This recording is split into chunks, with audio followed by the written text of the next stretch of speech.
Bismillahirrahmanirrahim. Assalamualaikum warahmatullahi wabarakatuh.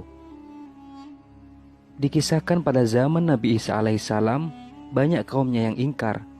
Tak hanya itu, sampai-sampai ada umatnya sendiri yang menyebar fitnah soal Nabi Isa dan bertekad membunuhnya. Fitnah itu ternyata berhasil membujuk umat lainnya dan setuju untuk membunuh Nabi Isa alaihissalam. Namun Allah subhanahu wa ta'ala menyelamatkannya dan diambil dari bumi. Rupanya pengkhianat itu disamakan rupanya dengan Nabi Isa, hingga dialah yang terbunuh. Allah subhanahu wa ta'ala menyelamatkan Nabi Isa ternyata juga ada alasan lain, yakni untuk menyelamatkan umat Rasulullah saat kiamat tiba.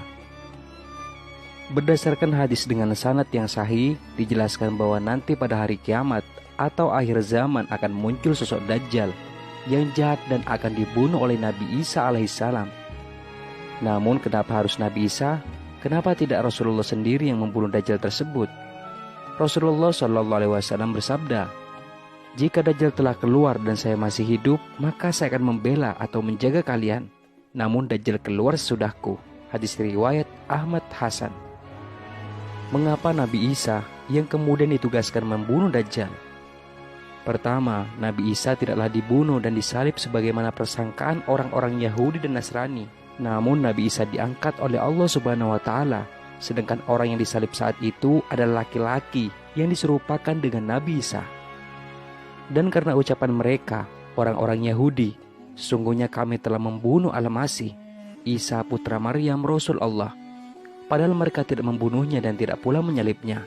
Tetapi yang mereka bunuh ialah orang yang diserupakan dengan Isa bagi mereka. Quran Surat An-Nisa ayat 157. Diturunkannya Nabi Isa di akhir zaman akan menjadi bukti kebenaran firman Allah dan menjungkir balikkan keyakinan orang-orang Nasrani. Kedua, ketika peristiwa kiamat terjadi, Romawi atau Nasrani adalah bangsa mayoritas. Allah hendak menunjukkan kedustaan kepalsuan apa yang mereka adakan atas nama Allah terhadap Isa bin Maryam yang mereka nyatakan sebagai penebus dosa dan anak Allah. Selain itu, Nabi Isa juga akan mematahkan salib dan membunuh babi. Salib yang selama ini menjadi simbol kemusyrikan kaum Nasrani dan babi yang selama ini dianggap halal oleh mereka. Tidak ada nabi yang hidup antara masaku dan Isa. Sungguh kelak ia akan turun. Jika kalian melihatnya maka kenalilah. Ia adalah seorang laki-laki yang sedang, tidak tinggi dan tidak terlalu pendek. Berkulit merah keputih-putihan, beliau memakai di antara dua kain berwarna sedikit kuning. Seakan rambut kepala beliau menetes meski tidak basah. Beliau akan memerangi manusia hingga mereka masuk ke dalam Islam. Beliau akan menghancurkan salib, membunuh babi, dan menghapus jizyah. Hadis riwayat Abu Daud, sahih.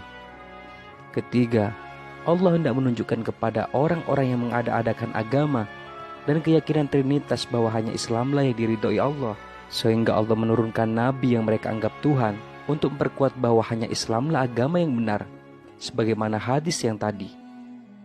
Keempat, turunnya Nabi Isa ke bumi adalah menandakan bahwa ajalnya sudah dekat dan akan dikuburkan di bumi.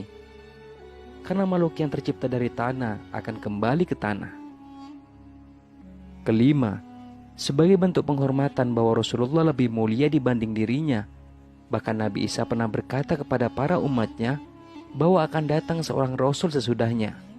Dalam Al-Quran perkataan Nabi Isa itu terdapat dalam surat Asy-Syaff ayat 6. Dan ingatlah ketika Isa ibnu Maryam berkata, "Hai Bani Israel, sesungguhnya aku adalah utusan Allah kepadamu yang membenarkan kitab sebelumku, yaitu Taurat, dan memberi kabar gembira dengan datangnya seorang Rasul yang akan datang sesudahku, yang namanya Ahmad atau Muhammad." Beliau, Nabi Isa, turun ke bumi bukan untuk membawa agama baru atau menyebarkan agama Nasrani di zamannya, tapi menyebarkan agama yang diridhoi Allah subhanahu wa ta'ala yang disebarkan oleh Rasulullah, yakni agama Islam. Karena Islamlah agama terakhir dan tiada nabi setelah Muhammad SAW.